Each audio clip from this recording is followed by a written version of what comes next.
Yo, what's up mga ka-vlog? Kamusta kayo dyan? Sana okay lang kayo at hindi stressed sa school, trabaho, o sa balita sa paligid. So today, may pag-uusapan tayo na medyo seryoso pero promise ko, hindi boring.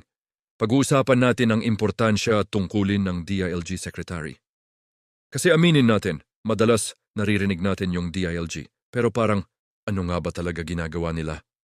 Bakit importante yan sa buhay natin? Kung curious ka rin, stay hanggang dulo kasi magiging malinaw lahat yan mamaya. So first things first, ano ba ang DILG?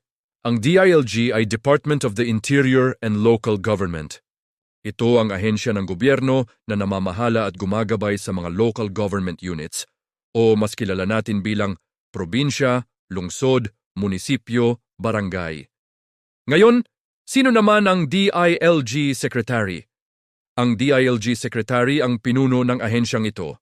Siya ang nagbibigay ng direksyon, patakaran at gabay sa mga lokal na opisyal ng buong bansa. Kung iisipin nyo parang siya ang tagapamagitan ng national government at local government.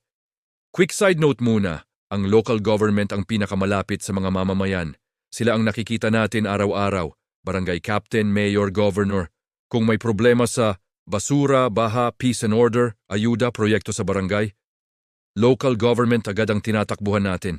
Kaya kung magulo o mahina ang pamamalakad ng LGU, ramdam agad ng tao. At dito ngayon, pumapasok ang malaking papel ng DILG Secretary. Ngayon, isa-isahin na natin ang mga tungkulin niya. Una, peace and order. Alam niyo ba na under ng DILG ang Philippine National Police o PNP? Ibig sabihin, ang DILG Secretary ay may malaking papel sa seguridad ng bansa, pagpapatupad ng batas, disiplina sa kapulisan. Kung may issue tungkol sa police operations, misconduct o peace and order, DILG ang isa sa mga unang kumikilos. So malaking responsibilidad ito kasi kaligtasan ng mamamayan ang nakasalalay. Pangalawa, paggabay sa mga lokal na opisyal.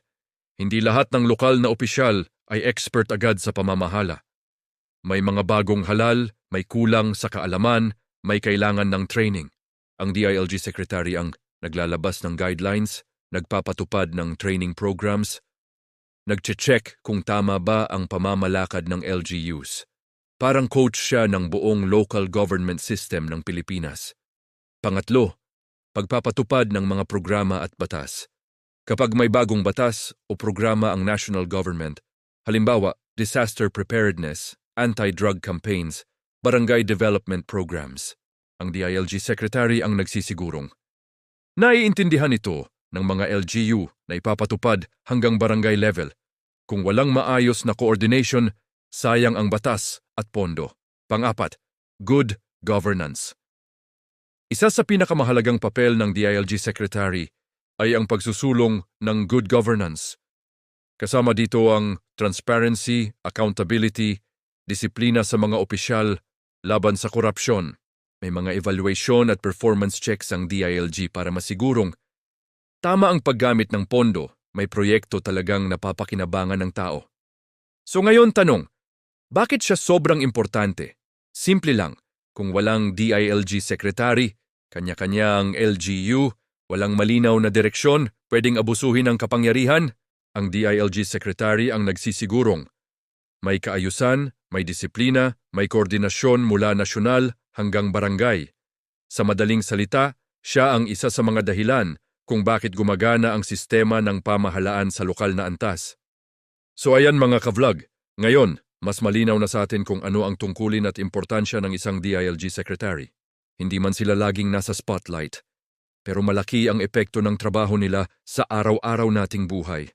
Kung may natutunan kayo sa video na to, like nyo na, mag-comment kayo ng thoughts nyo, at huwag kalimutang mag-subscribe para sa mas marami pang content na ganito. Salamat sa panonood, ingat palagi. See you sa next vlog.